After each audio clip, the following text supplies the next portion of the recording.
Hello, I'm Victoria from Biblio Lifestyle, and you're listening to the Reader's Couch podcast, the show that will help you bridge the gap between living a full and busy life to one where you're reading, learning new things, and having fun. Today on the couch, I'm so excited to welcome author Maurice Carlos Ruffin to talk about his novel, The American Daughters.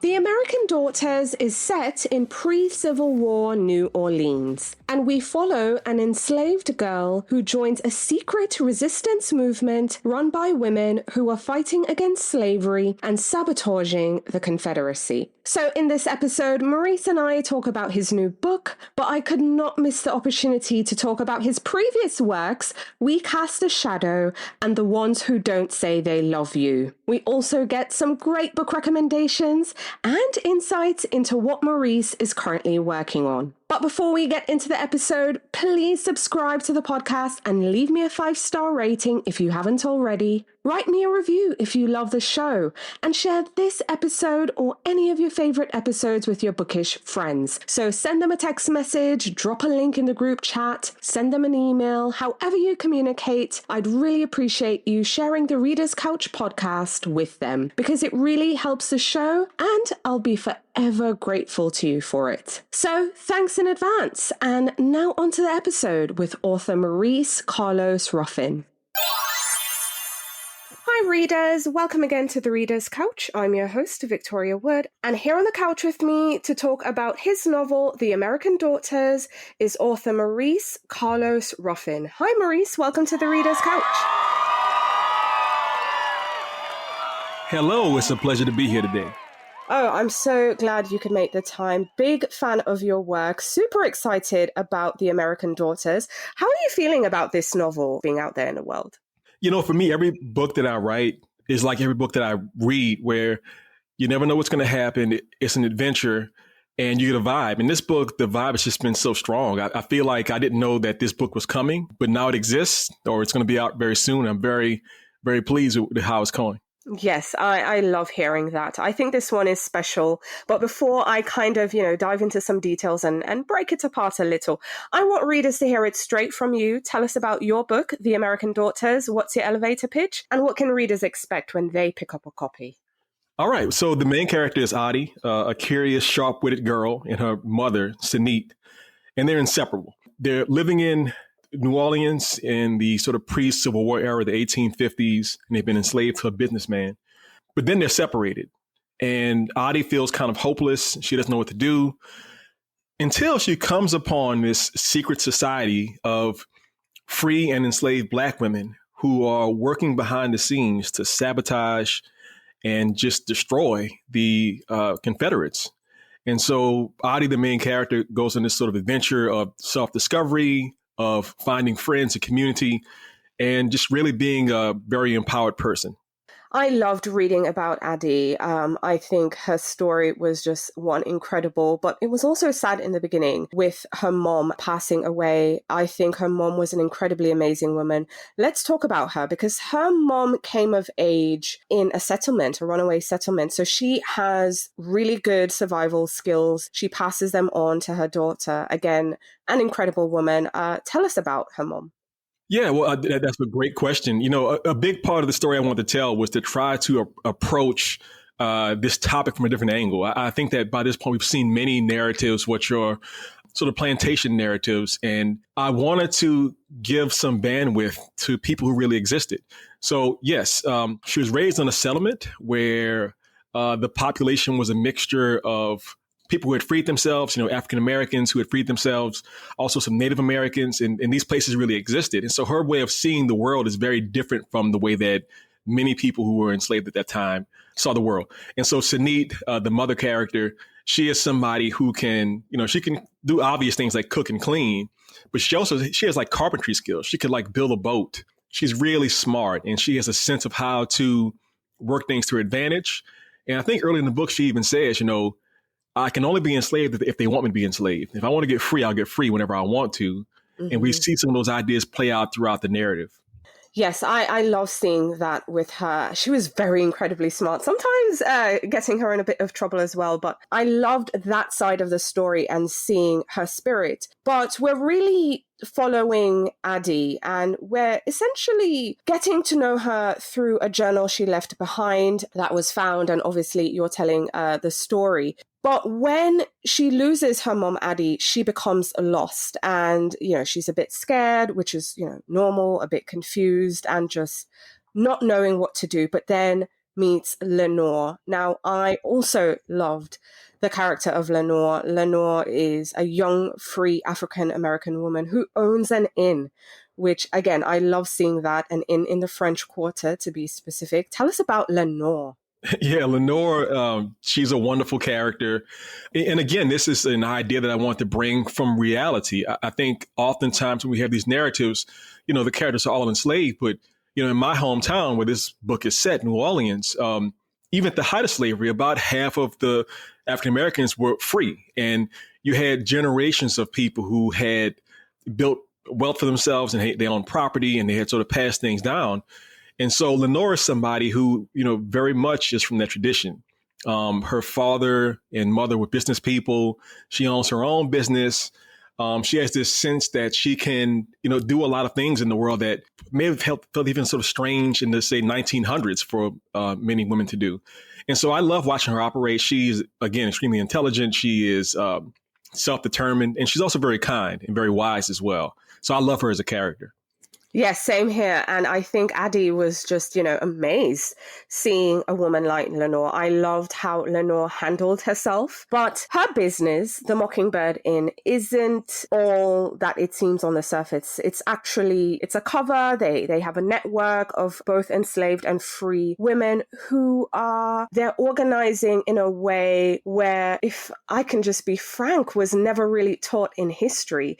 To say, we knew the resistance existed. At least, those were conversations that were had in my home growing up. But it really isn't taught, because when you look at the Confederacy, and I was not educated in America, but everything I've read about it, you really don't see much about history speaking about Black folks organizing, much less women. So tell me about your decision to put this in the narrative and make the focus of women organizing. So that's one element, but also just the way they were able to just sabotage the Confederacy and be successful at it. That's such a wonderful question. And you're absolutely right. The Mockingbird Inn is a business, but it's also a front for this resistance movement. And, again, for me, the idea here is that I wanted to acknowledge these things that we know existed. Almost in every conflict, especially when there's sort of unequal powers, there's a resistance movement. And so we know that in America, it wasn't just the Union versus the Confederates. You had people inside of the Confederacy who were fighting for their own freedom, fighting for their own self-determination. And we have it from historical documents, from anecdotes, from legends, from songs. And so I very much wanted to make it concrete. I wanted to give us an example of how this would actually look if it really existed. And, Lenore is the sort of head of that. And I think at some point in the book, I acknowledge, or she says, that these kinds of organizations would have existed in some form all throughout the entire United States at that time. And so just playing that out on the page was so much fun to show the readers. Yes, I loved your approach. I think for readers, if they read your previous novel, We Cast a Shadow, you will see similarities. You do have a style for sure. I loved how we got a bit of the past, we got a present, and we even got a look into the future with the epilogue. Tell me, I really don't want to spoil it for readers, but tell me a bit about your approach, interspersing the documents, the journals. We are getting the story as we're reading, but also just the way you chose to end it. Tell me about using time, if that makes sense, to really come full circle with this story.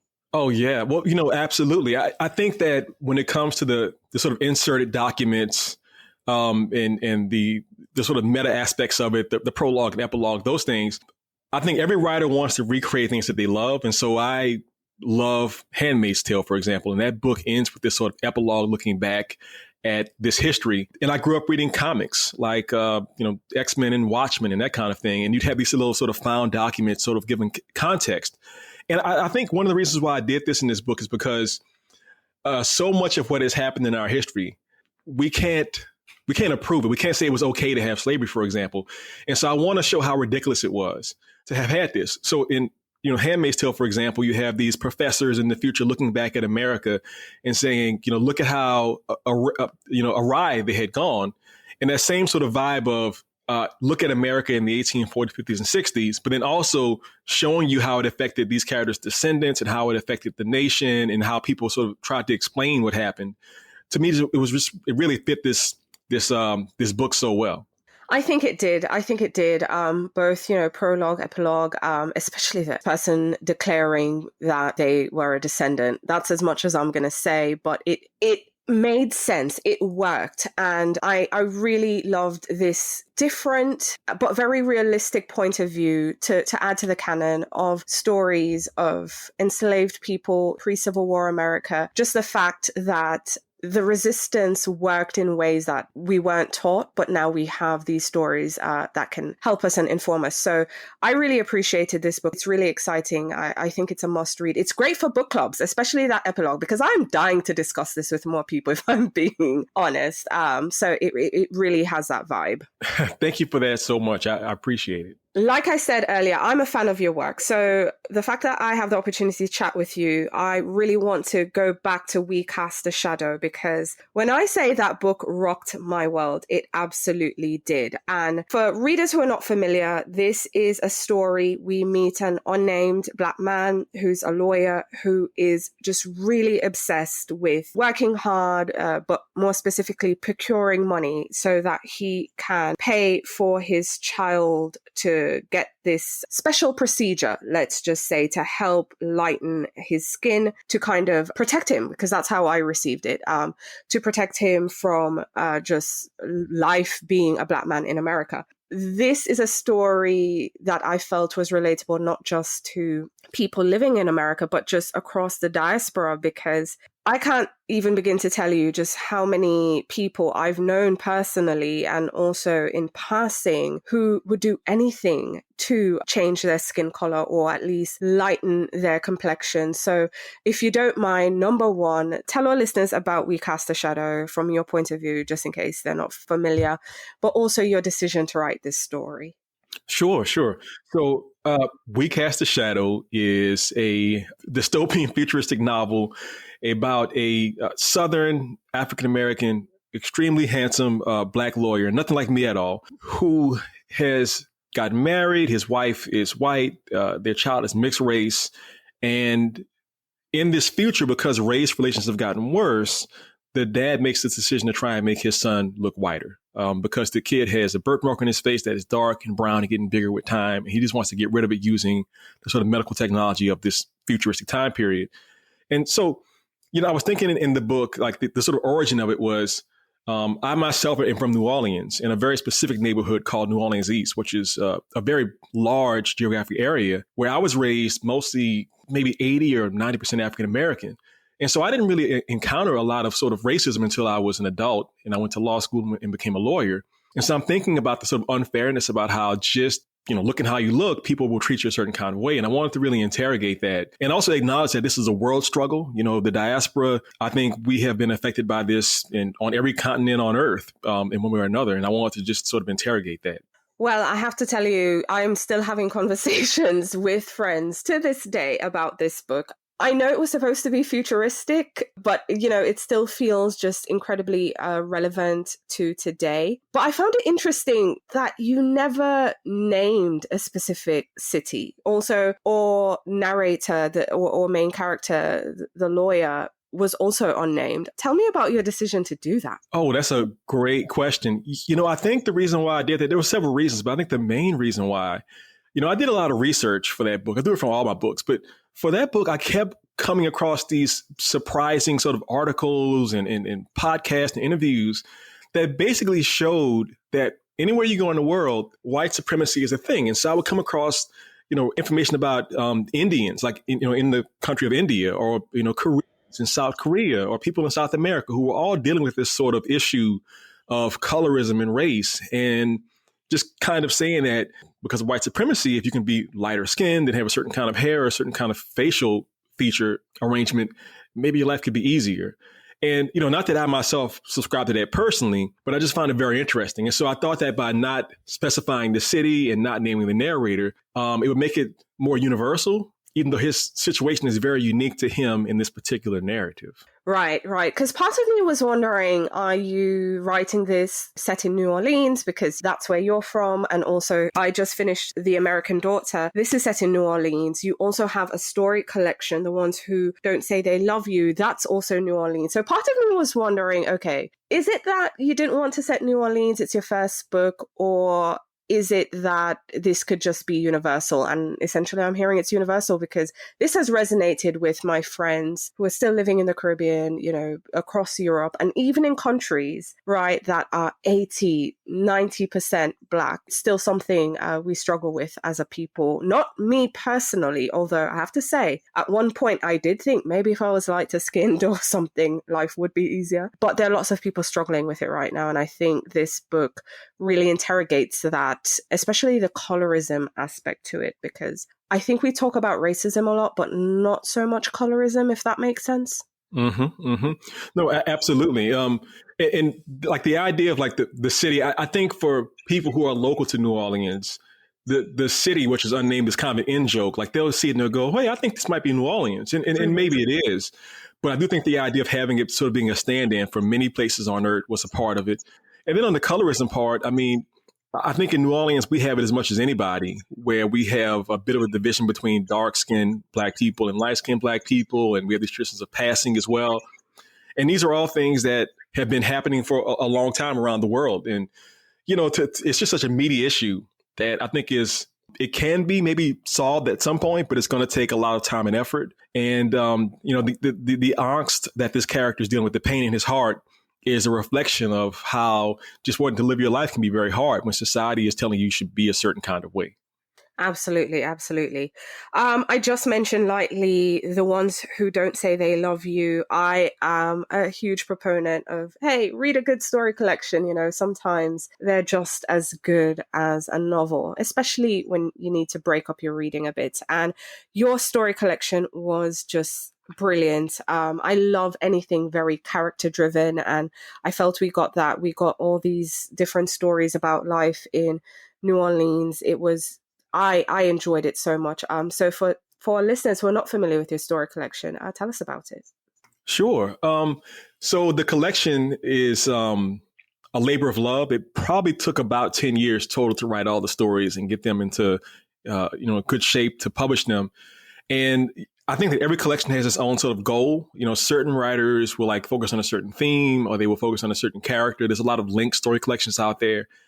My idea is that I want to sort of make up for the fact that a lot of people are familiar with New Orleans, but a lot of the writers they know are not New Orleans locals. So, there's Tennessee Williams, and there's Truman Capote, and there's William Faulkner, and there's Sherwood Anderson. I can go on about people who are associated with the city. But the idea of a sort of contemporary book that is more or less set in modern times, that's written by a local about, Black people in the city, it just hadn't been done. And so this was like my sort of love letter to my city and the people that live here. And trying to have these 19 stories with 19 lead characters who are very different from each other, whether they're sort of working class or even like living on the streets, or they're sort of professionals, or, a bit older, a bit younger. Sort of hopping around and having this sort of Noah's Ark of stories was very, very fun to write. Yes, it was very interesting. I love that you mentioned interconnected stories, but also the fact that, like you said, they're just different people. You have affluent people, not so affluent people, communities that are going through gentrification, and outsiders coming in, and just how they perceive and occupy space in the city itself. So again, another work of yours that I really enjoyed. I think one of the main similarities between your three books, The American Daughters, The Ones Who Don't Say They Love You, and We Cast a Shadow, is New Orleans. That's the most obvious to me. And of course, you're telling the stories of Black men, women, Black folk in general. What would you say are the similarities between your works? But also, what are the differences? Well, the similarities, I think you're exactly right, is New Orleans. I feel very fortunate to be from a place that, again, is very well known, but not very well documented by locals. And so that's kind of the opposite of, say, maybe New York or London, where, there's so many artists and so many writers and so many stories being told, you can sort of get lost in the shuffle. Whereas, again, I can't name another short story collection from my city that is by a Black person that is sort of covering this ground. I think the sort of difference is that I very much on purpose try to make each book very different from each other book. So that in my mind, the project is designed to be its own thing. So, again, the first book is set more or less in the future. And it's this sort of satirical, dystopian, whatever you want to call it, different labels, very linguistic, very much about how the sentences are constructed. The collection as the second book is a bit more acoustic. It's a bit quieter and simpler. It's more sort of neorealist. Like an Italian film from the 40s or 50s or something like that. You're going to meet the characters and you can recognize them as people you might actually see around the city of New Orleans. And The American Daughters is me going into the past and digging out facts that have been sort of suppressed or hidden from time and trying to illuminate this entire world that existed but has been more or less lost until now. Right, absolutely. But with that said, I mean, are you working on anything else right now? Are there any future projects you're hoping to realize? Will they be rooted in New Orleans again? What can you tell me? Sure. So, again, I think I'm always trying to hop around a little bit. Like if maybe, We Cast a Shadow has a little bit of a horror element to it. And then, the collection is kind of this sort of near-realist sort of, this is how life is. And then a lot of The American Daughters is a bit of a romance too. I mean, outside of the sort of spy network stuff, you have this love story happening in that. The next book that I'm writing is going to be in New Orleans, surprise, surprise. But I want to delve into another piece of history that people don't talk about. We have had a pretty strong civil rights movement in my city throughout, history. But a lot of what we talk about is, say, the 60s, where we had the sort of freedom riders and the people doing sit-ins at lunch counters downtown. But I'm going to tell a story about their parents' generation and sort of what is the sort of foundation and the sort of seeds that lead to New Orleans going from being, in some ways, a sort of captured, almost fascist city ruled by racists to what it is today, which is mostly, African-American with a lot of Black leadership and a lot of freedom. And so I'm working on that. There are some elements of the story that are actually set in World War II. Imagine a young Black woman going to World War II after joining the military and having adventures out there and then coming back to America.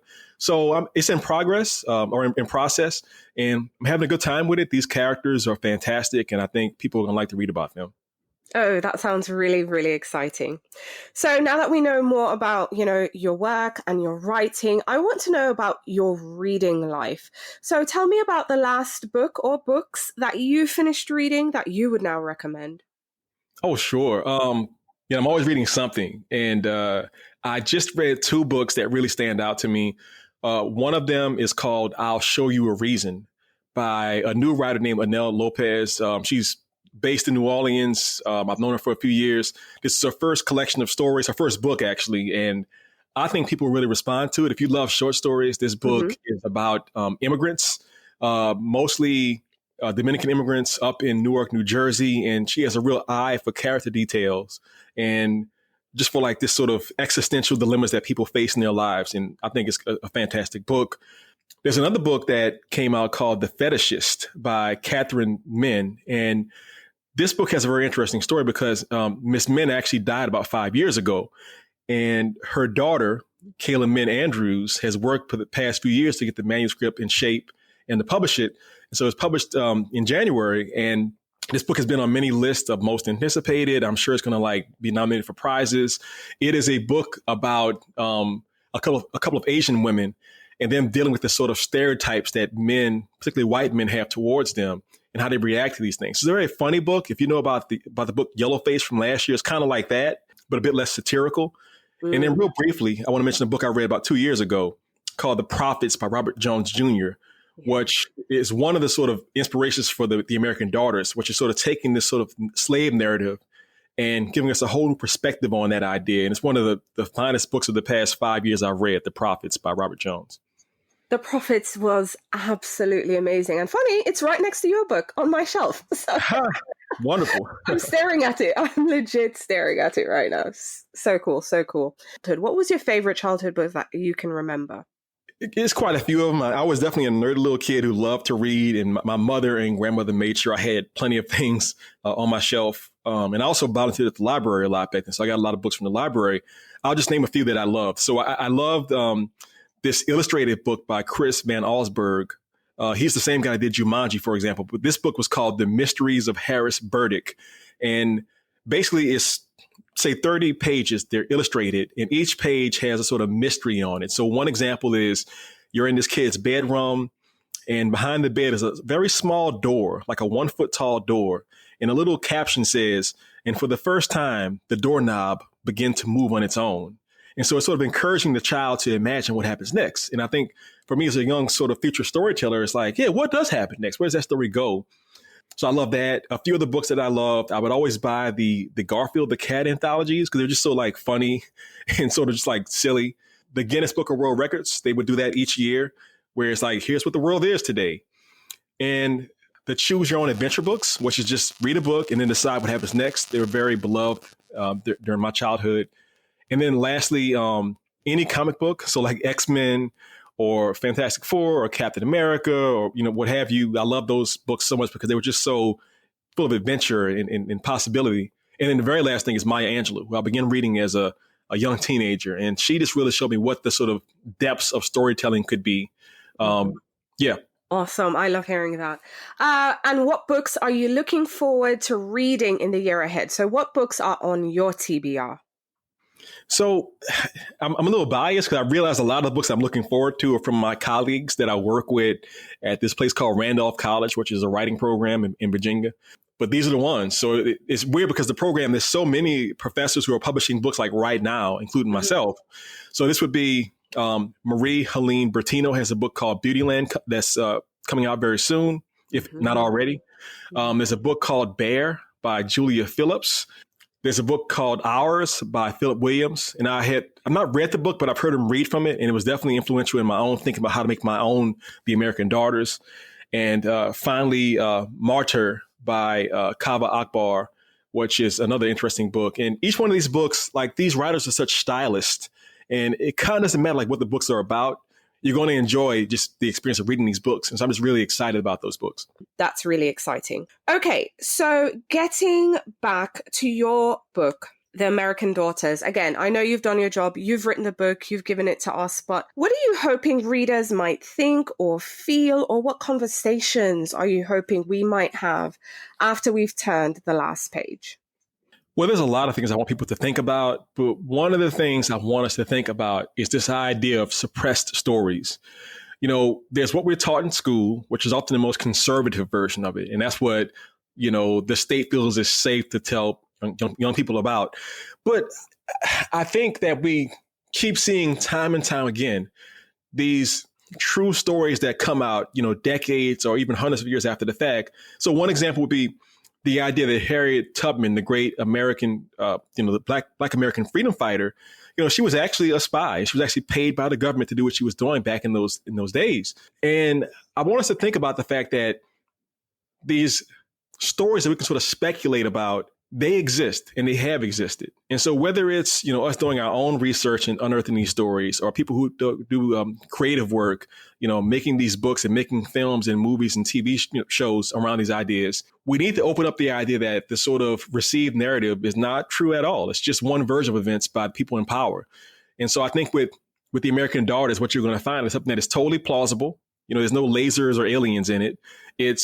Obviously, there were these Black women working for their own liberation at a time in which their stories had been suppressed and erased from the record because the people who were in charge wouldn't have recorded those stories on purpose. And that idea comes a lot from this essay called Venus in Two Acts by a wonderful thinker named Saidiya Hartman. I'm very grateful that we have creative folks like you out there doing the work for us and putting it and packaging it together in a digestible format in The American Daughters. I really hope more readers will pick up this book and talk about it. I think it's amazing for book club discussions. You're going to want to talk to someone about it. And I'm grateful, Maurice, that you came on the show to do that with me today. So thank you so much. It's been a pleasure. You're a wonderful interviewer. I love your podcast and thank you for the time. Take care. Thank you so much for listening to the Reader's Couch podcast. Please subscribe to the show, share it with a friend, and take a few seconds to leave a rating and review. Until next time, stay lounging, stay reading, and whenever you're in doubt, go straight to your local bookstore or library. Thanks again for listening, and happy reading.